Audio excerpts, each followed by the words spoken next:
Now ये जो vendor canal cell हमने पढ़े बेटा, if you remember the venter canal cells, this particular one जो एक वेंटर कैनाल सेल्स था, ठीक है। जो वेंटर कैनाल सेल्स हैं, they forms the mucilage which absorb water and will swell. तो venter canal cell it will form mucilage, कुछ jelly like structure, और mucilage will absorb water जिसकी वजह से it will get swelled. Now the mucilage swollen exert a pressure.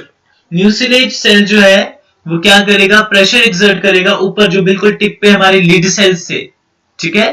तो उन lid sales को वो क्या करेगा, प्रेशर एक्सर्ट करेगा, then it separate out from the mouth of archegonia. तो लिड सेल के ऊपर जब प्रेशर एक्सर्ट करेगा, जो ढक्कन होगा उसके ऊपर प्रेशर एक्सर्ट करेगा, तो ढक्कन क्या होगा, वहां से हट जाएगा, ठीक है।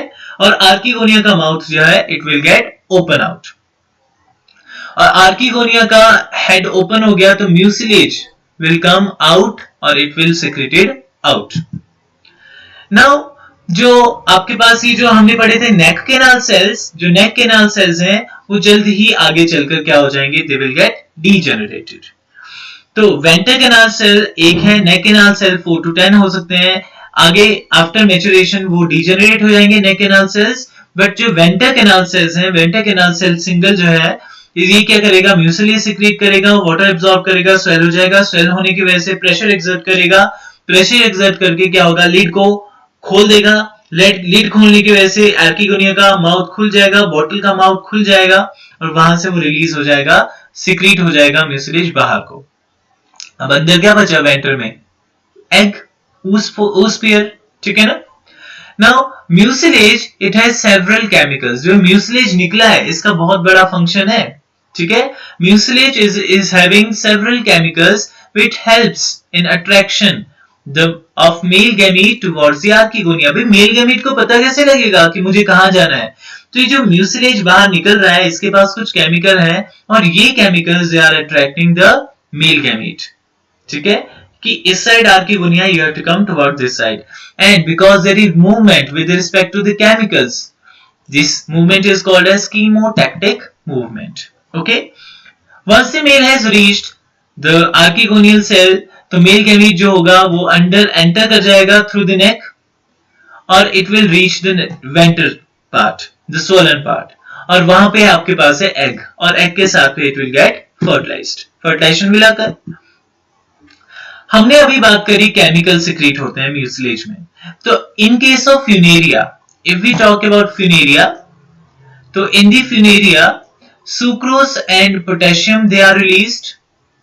फ्यूनेरिया में सुक्रोज और पोटेशियम रिलीज होते हैं, और मार्केंशिया और रिक्शिया की बात करें तो पोटेशियम और certain proteins they are released as a chemical which attracts the antherozoids, the male gamete. See, I am written it again here, water is essential for the movement of male gamete. भाई movement of male gamete अगर होनी है तो water is the medium towards the archegonia under the chemical effect, chemical attraction.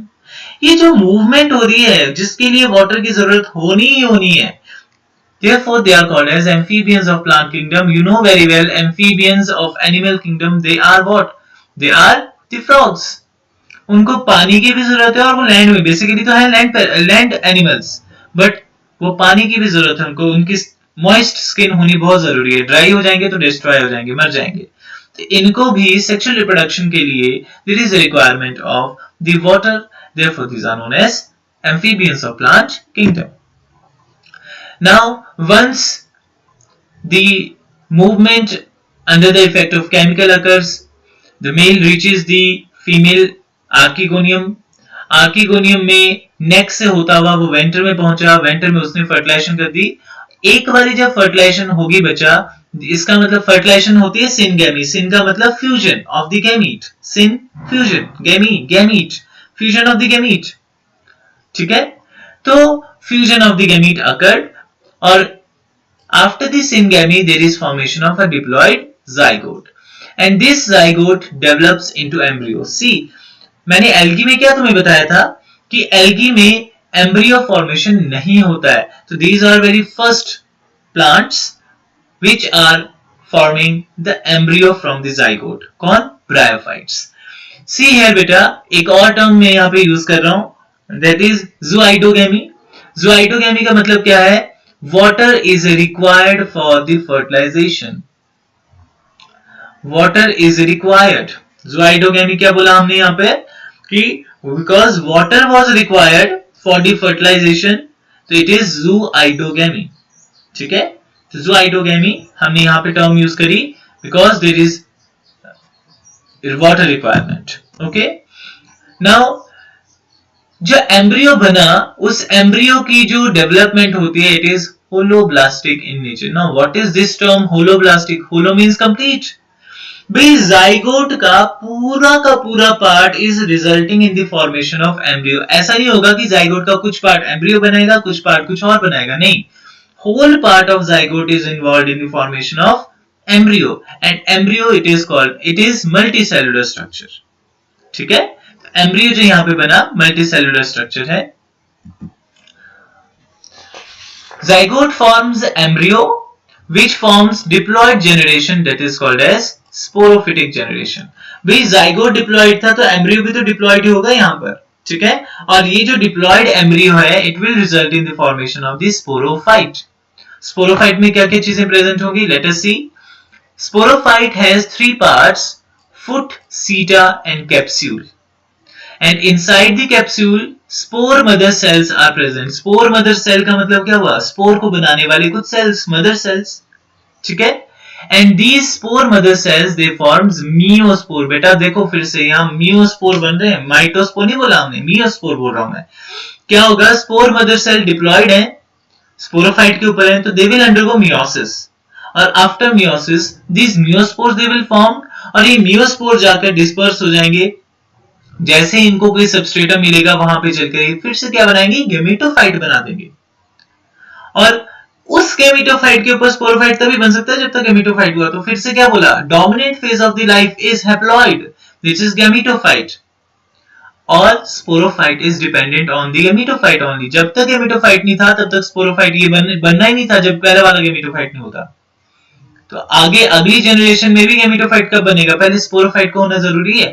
ठीक है, तो sporophyte is independent, it is a dominant phase, while the gametophyte is gametophyte is independent, it is dominant phase, while sporophyte is dependent on the gametophyte in the case of bryophytes.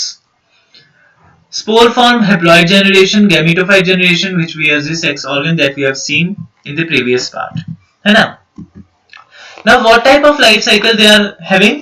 They have haplodiplontic life cycle, means haploid phase maximum है life में, बीच में थोड़ा सा diploid phase आता है, और वो diploid phase वापस क्या करेगा? हैप्लॉइड फेज बना देगा. भाई हैप्लॉइड फेज क्या था? Gametophyte.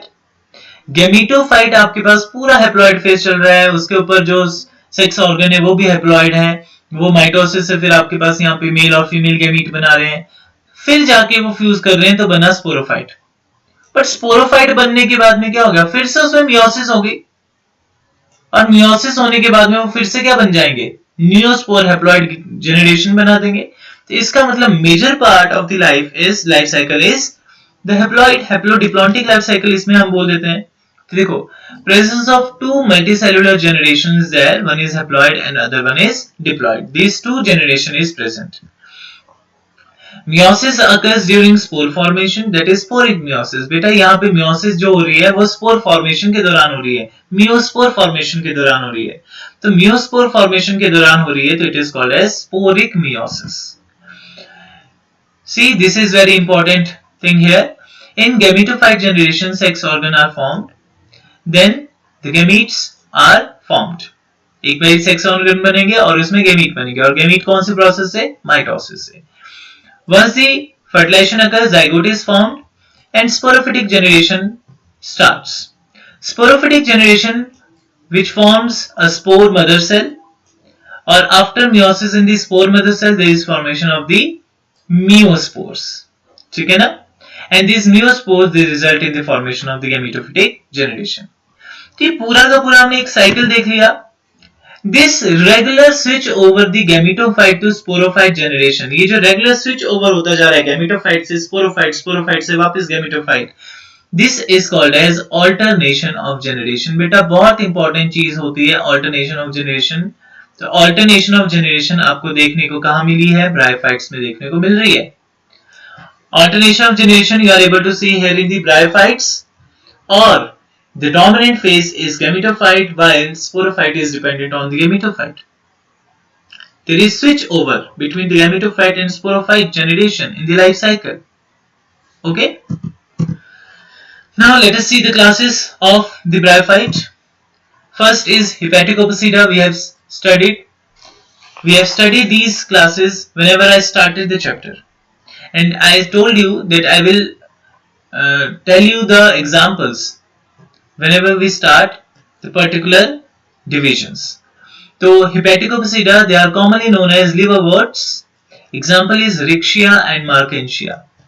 Then is Anthoceropsida. Anthoceropsida, the members they are commonly called as hornworts. Then one example is Anthocerose. And third one are called as Bryopsida. Bryopsida, they are commonly called as mosses. For example, Polytrichum, Funaria and Sphagnum. The Polytrichum, Funaria and Sphagnum, these are the example for these classes. We will study the classes one by one, the important features of each and every classes. Let us talk about the liverworts. The plant body is dorsiventral. Symmetry. Dorsiventral means ये इस तरह से flat है, जैसा मेरा हाथ है, एक लीफ ले लो उसकी तरह। अब जो ऊपर वाला पोर्शन है that is called as dorsal side, and the lower side which is facing the ground, it is called as the ventral side. Okay, and towards the ventral side the rhizoids will be present for the attachment. Okay, the rhizoids which are present, they are unicellular and they are unbranched. So rhizoid होंगे unicellular हैं और unbranched हैं, और rhizoids are present towards the ventral side. याद रखना. Now let us talk about some special structure which are called as scales. These are present on the gametophyte body on the ventral side. ये भी ventral side में ही present है. अब ventral side में दूसरी चीज आ गई. ventral side में एक तो तुम्हारे पास ये था rhizoid ventral में, और scales भी ventral में present है. Function क्या होता है तुम्हारे इन scales का?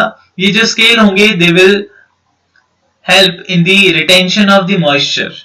So these scales they helps in the moisture retention. Scale फिर से haploid होंगे. अच्छा, rhizoids are also haploid बेटा, they are also haploid, क्योंकि मेन प्लांट बॉडी तो तुम्हारी गैमेटोफिटिक है, तो गैमेटोफाइट तो haploid होता है, तो rhizoids are also haploid, they are unicellular and they are unbranched, but the scales are multicellular but haploid. Multicellular structures हैं but होंगे तो haploid he. Sex organs which are present, they are embedded in the thallus on the dorsal side. तो sex organs यहाँ present हैं, but ये जो sex organ यहाँ present होंगे वो dorsal side में embedded हुए पड़े हैं, अंदर embed हुए पड़े हैं, ठीक है ना? Now they can be present, अब वो कहाँ, एक तो हो सकते हैं वो dorsal side में, thallus के dorsal side में embedded हुए हैं, या they can be present in the axial of leaf-like structure. Leaf like structure के एक्सियल में हो सकते हैं. पोरेला एक एग्जांपल है यहाँ पर. पोरेला में भी जो स्ट्रक्चर होगा वहां पे they can be present on the axial of leaf like structure, ठीक है? अच्छा, अगर वो डॉर्सल साइड में प्रेजेंट है तो they are present in Riccia. You can give the example of Riccia. Riccia, तो रिक्शिया में they are present on the dorsal side of the thallus and they are embedded there. Axial of the leaf like structure in the Porella. देखो ये एक leaf है ना, मतलब एक branch है, ठीक है? दिस इज अ ब्रांच, ये बनी लीफ. दिख रही है? नहीं दिख रही? वेट करो.